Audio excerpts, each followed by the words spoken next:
night of April 17th, 2016 was uneventful for 66-year-old Lindell Lewis. He had just gone through a hip replacement surgery and was resting at his home on 719 Fultz Street, being looked after by Gloria Jean Hart, his girlfriend at the time. However, this night would be different. This night would plunge the once peaceful city of Akron into sheer terror. In the early hours of April 18th, close to 3:33 a.m., CCTV footage captured a man walking in the direction that led directly to Lindell's house. And moments later, tragedy would strike the house of Lindell Lewis. Because he was in a hurry to escape, this first attempt at setting the house on fire had failed, and the flames died out, prompting the arsonist to make a return for a second time to make sure he finished the job. At around 3:40 a.m. and approximately 3 minutes after this second round of dousing the house with what appears to be gasoline, a raging fire would swallow up the entirety of Lindell's house. This was an early Monday morning, and most people in Lane Worcester neighborhood were asleep preparing for work.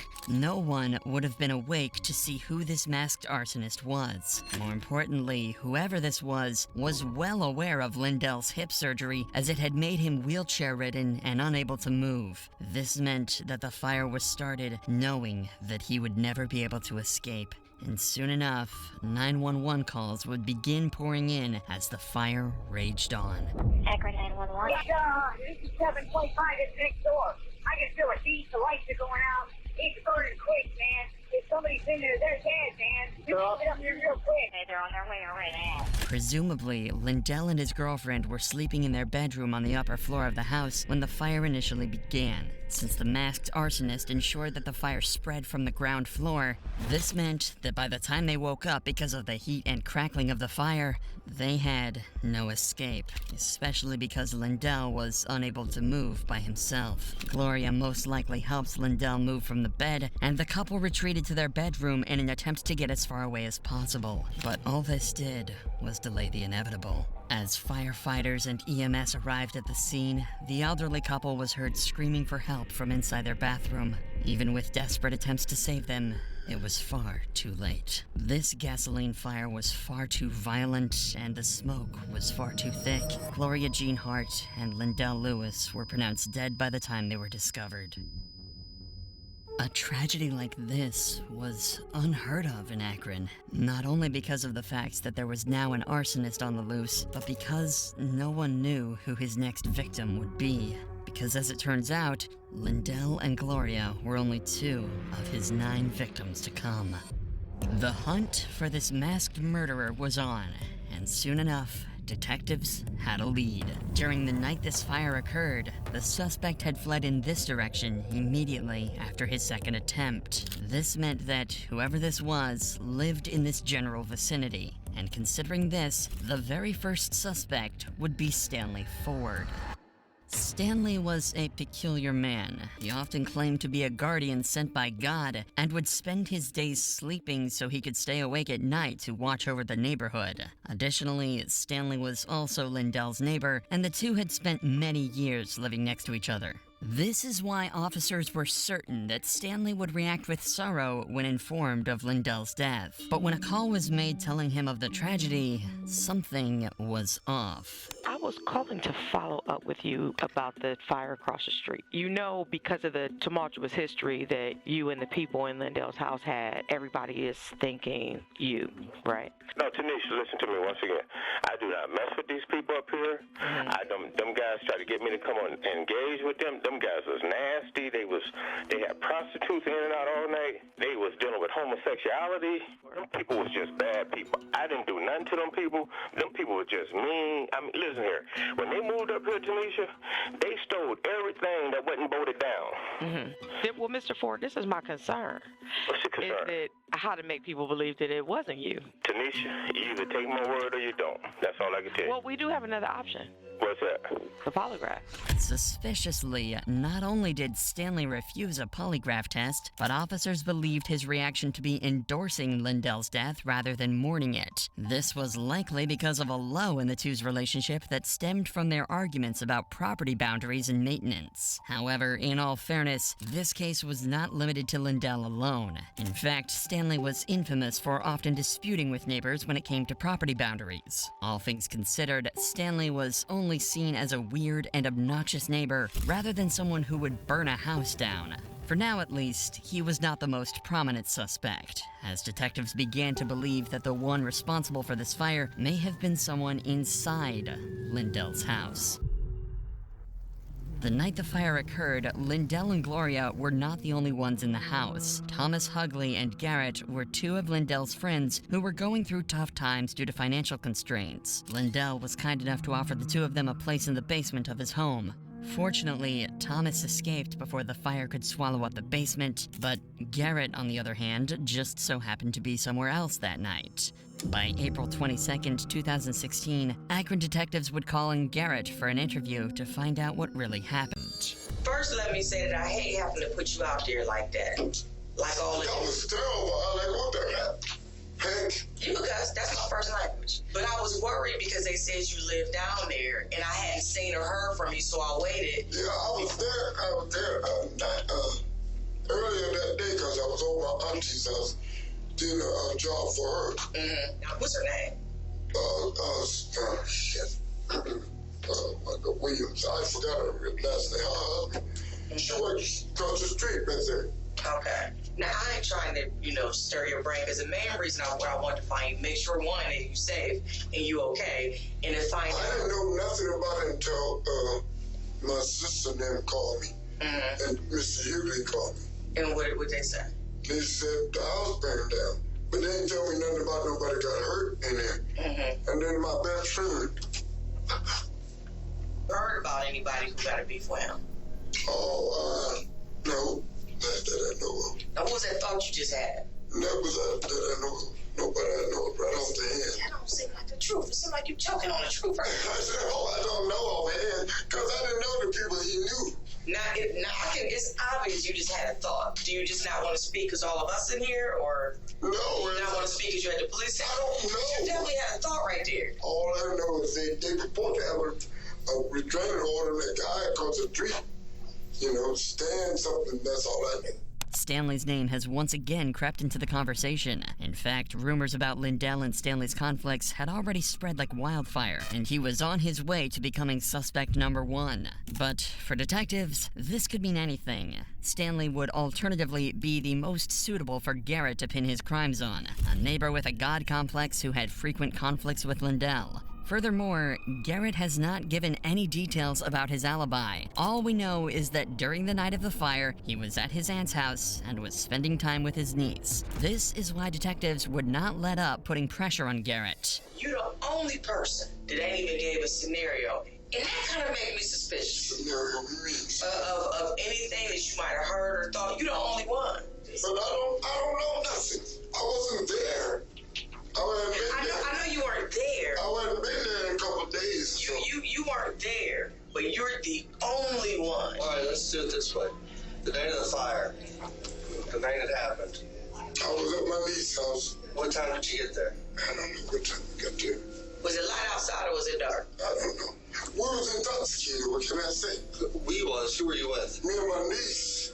And what time did you leave there? The next day, I think. What time did the fire happen? I don't know. Thomas told me it was 3 o'clock in the morning. I don't know. Let me ask you this question. Was you going to the funeral today? Yes. You know what time it is?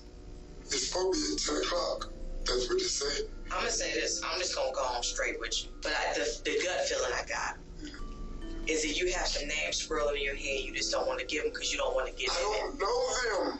Right. I don't know them people. You might not know socialize with them people. We need your help. We're asking for your help. I know. I understand that. I just don't really know much, man. But, man, they protected me when I was on the football field. I hated to be tackled, and they made it happen for me. They said,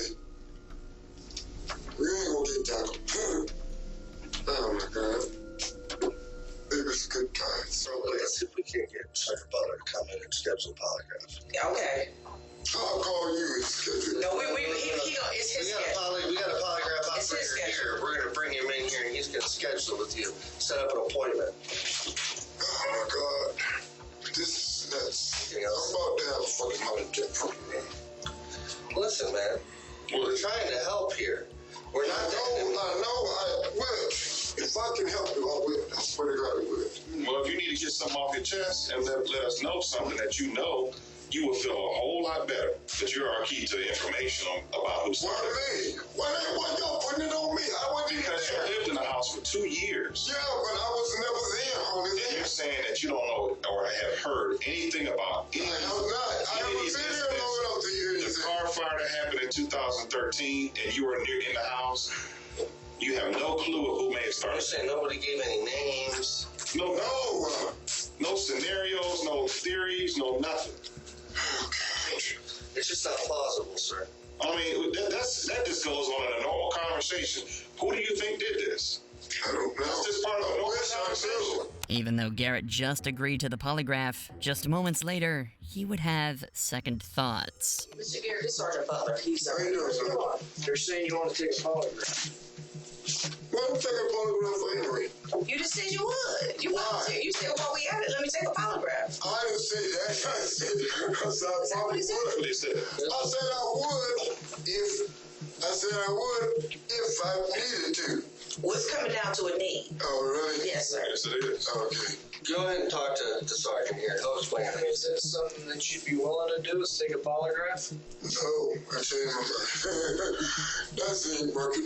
Why is that working like that? You finally told I us didn't mean that. I said I might. Usually, suspects are never legally obligated to undergo a polygraph test. Even if they did, these tests are not presentable in court due to a lack of accuracy and reliability, since results are affected by several factors like anxiety and mental and physical health. And with Garrett's insistence that he is innocent and was not at Lindell's house often, detectives are stuck with no other suspects. Their only remaining choice was Stanley Ford, the self-proclaimed neighborhood guardian. But at this point, this was more of a gut feeling for detectives, as they could not put up a plausible case against him for an arrest. In their eyes, many suspects were just as suspicious as Stanley, if not more. This meant the Akron arsonist was still on the loose, and maybe these investigations had scared him, because things seemed to settle down. For the entirety of 2016, there were no more fires, and most began to forget about the incident. However, this peace would soon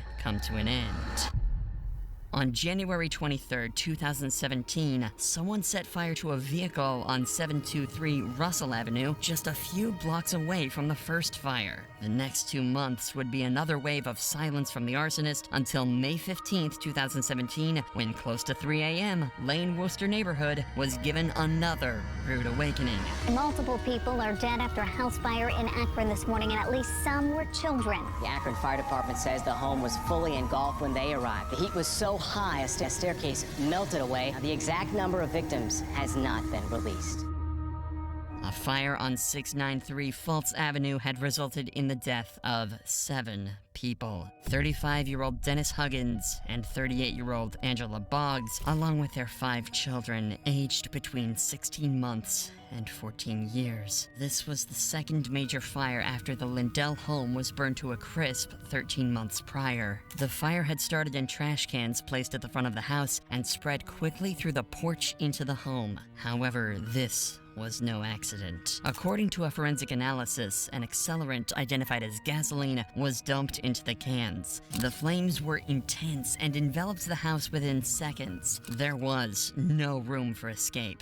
And just like the first fire, all 7 victims were found huddled in corners of the home as they had been trapped by the smoke and flames. The bodies had been burnt so badly that the only way to identify them was through a DNA test.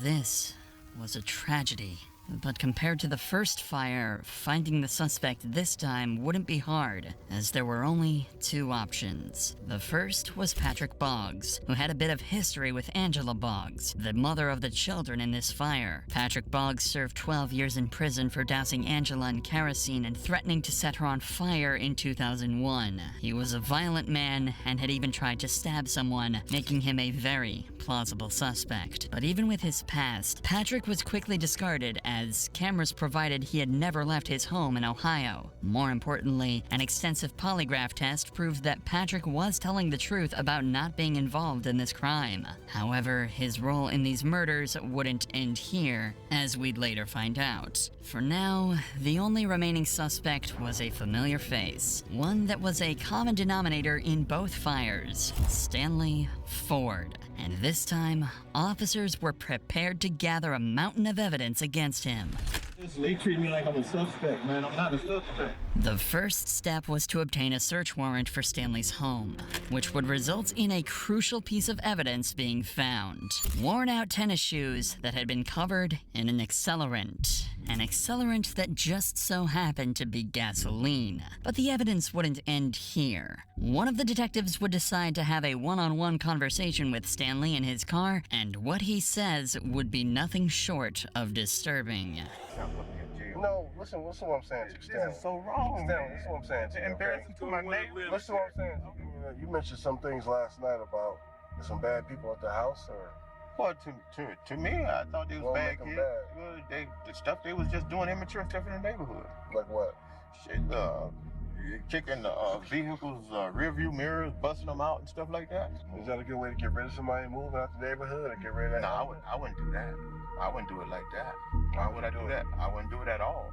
I ain't gonna set somebody on fire just to get them out of the neighborhood. That ain't godly, like, man. That ain't human nature, like that. Yeah, that's evil. That's pure evil, right? Man, I'm not evil, man.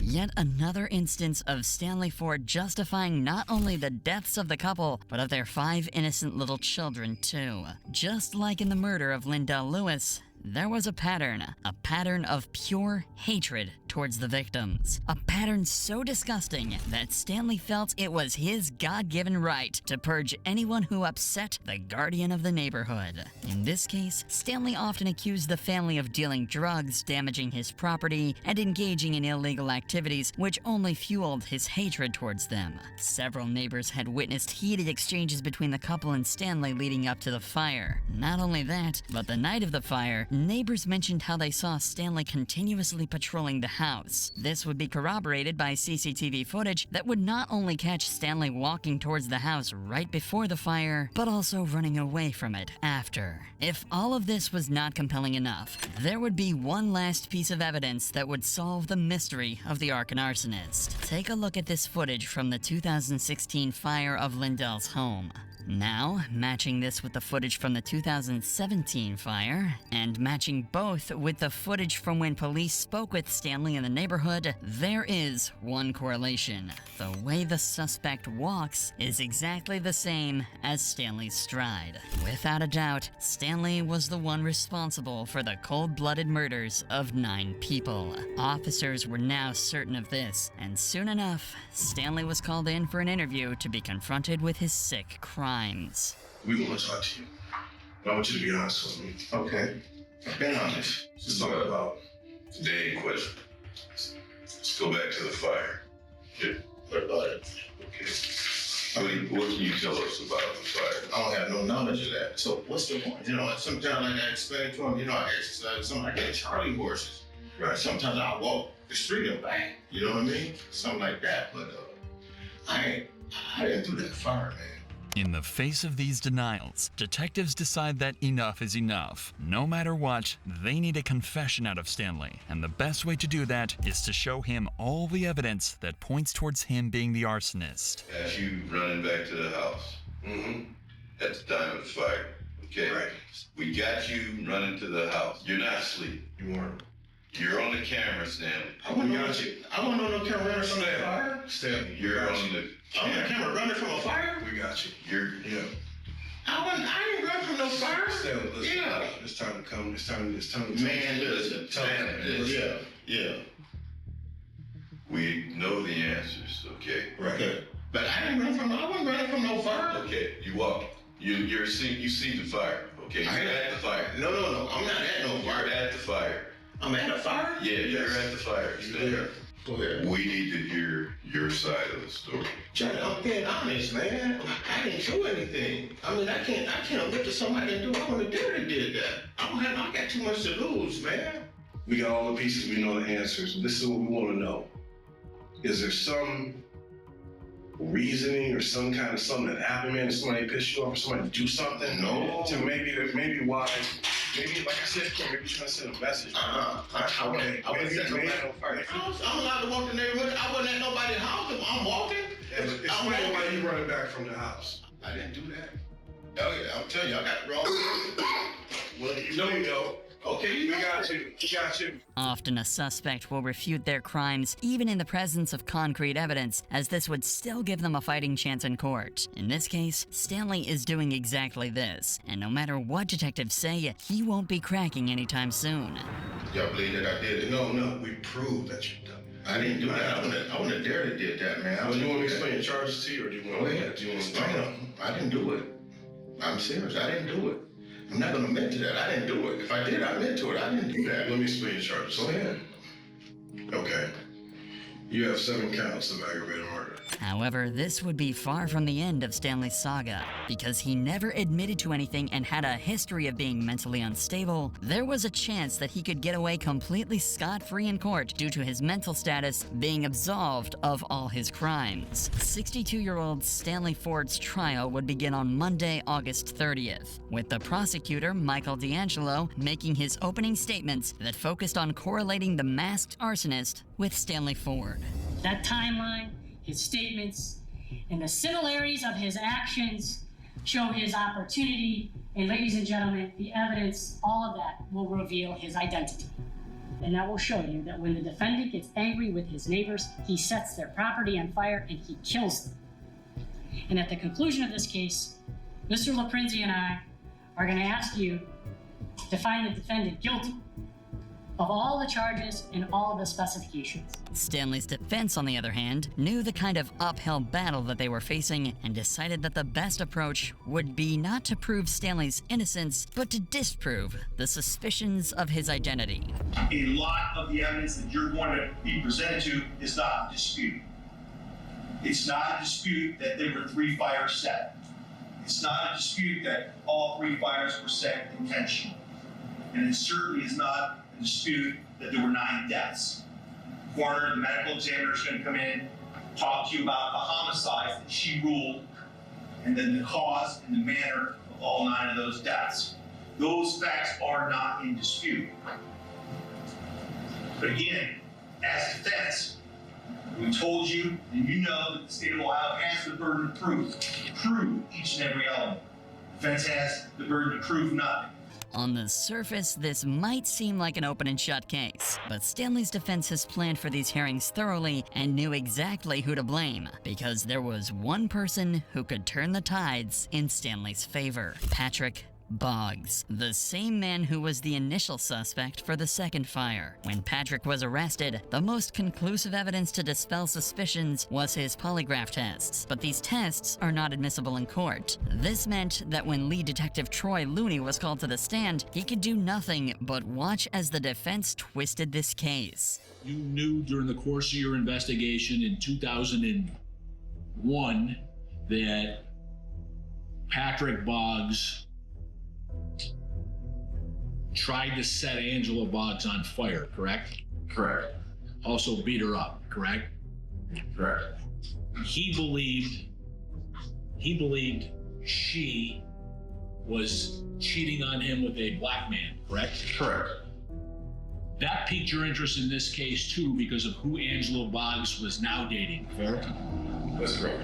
This line of questioning puts the prosecution in a tough spot, as Detective Troy could not immediately dispel the doubts of Patrick being the suspect using the results of the polygraph test. However, the defense would not lose momentum on this win. They would play their final trump card, bringing in Patrick Boggs himself as a witness.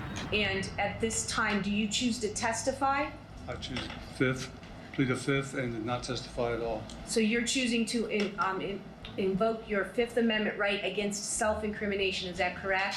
Yes, ma'am. With him pleading the fifth, the defense's case became much stronger because for the jury, a suspect refusing to answer questions meant that he did not want to incriminate himself in a crime that he may have been involved in, thus shifting some of the blame off of Stanley.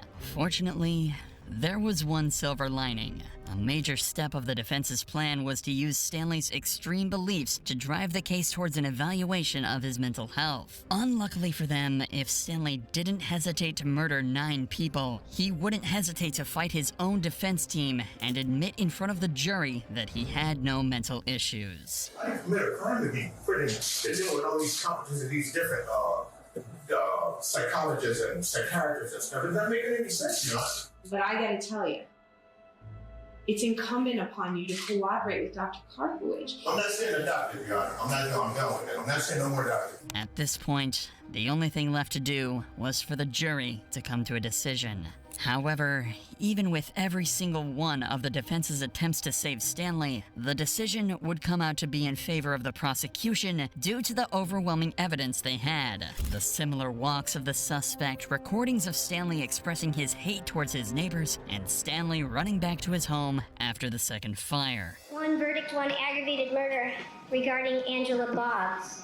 We, the jury, being duly paneled and sworn and affirmed to well and truly try and do deliverance make between the state of Ohio and the defendant Stanley O. Ford, do find the defendant guilty of the offense of aggravated murder, a charge in the indictment, on or about the 15th day of May 2017. But even though he was found guilty of the fires, jurors were yet to conclude their decision about Stanley's punishment. This is when the defense decided to move forward with Plan B, do anything to save Stanley from the death penalty. There were a total of 12 jurors, and a unanimous vote was needed to give Stanley the death penalty. Even if one of them disagreed, he would be given a life sentence instead. And on the 12th day of his trial, only 11 of the 12 would vote in favor of the death penalty. The defense was successful in their attempts to save him, as just one juror disagreed, feeling that he should only be given life in jail. But even his life sentence would not be kind to him, because for every single year of his life, he would be reminded of his sick and disgusting crimes. Stanley Ford would receive 9 consecutive life sentences for every single one of his victims, without the possibility of parole, plus an additional 21 years. And to be reminded of his crimes, for every single date of the fire and for every single birthday of the 5 children he murdered, Stanley would be given solitary confinement, a punishment that he will have to endure for the rest of his life.